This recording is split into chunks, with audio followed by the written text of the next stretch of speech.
Hi and welcome to the Trade Log. In this video, we're going to discuss the risk rules.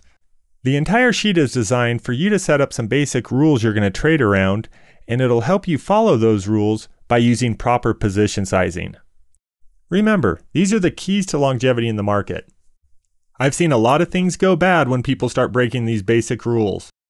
One of the primary things you have to do in your trading is set up a list of rules that you're going to follow. These revolve around how much you're going to risk and allocate in a trade or in a given portfolio. This is fairly straightforward. First, you want to come in and put your starting account balance. So however much your account is when you're starting to trade or when you start using the sheet. The close trade balance will automatically be adjusted. So remember, don't type in here because it's not yellow. But by it automatically being adjusted, it'll change all these numbers automatically as your account goes up and down. The first rule you have to pick is, are you going to use margin? Here in this example, we've got it set to 0, meaning we're not using any margin. The next rule is, what is the max you're going to allocate to any one given position? Here in this example, we've got it set at 20%, which means of the $10,000 we're trading with, the most we're ever going to allocate into any one given position is $2,000. That way we don't keep all our eggs in one basket. The third rule is your risk per trade. This is how much are you going to risk on any one given trade. In our example case here, we've got it set for 1%, which means the most we're ever going to risk on any given trade is $100.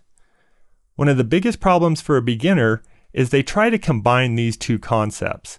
Understand that how much I put into the market or my allocation is one rule. How much I risk is a totally separate rule. So in this example, I'm willing to put over $2,000 into the market working. Of that $2,000, I'm only willing to risk $100 of that. The final, the max account risk. This is kind of that worst case scenario.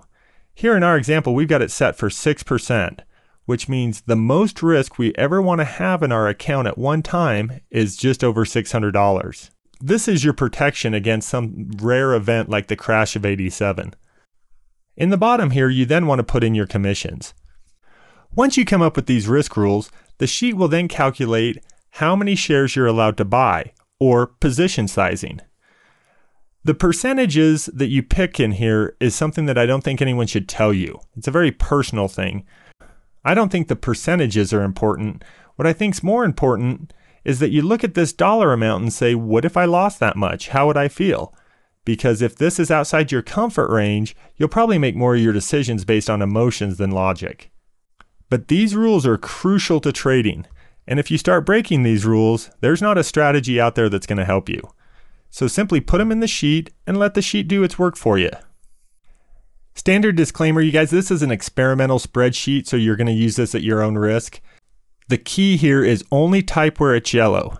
If it's not yellow, there's usually a calculation being made, and if you change that calculation, you'll break the sheet.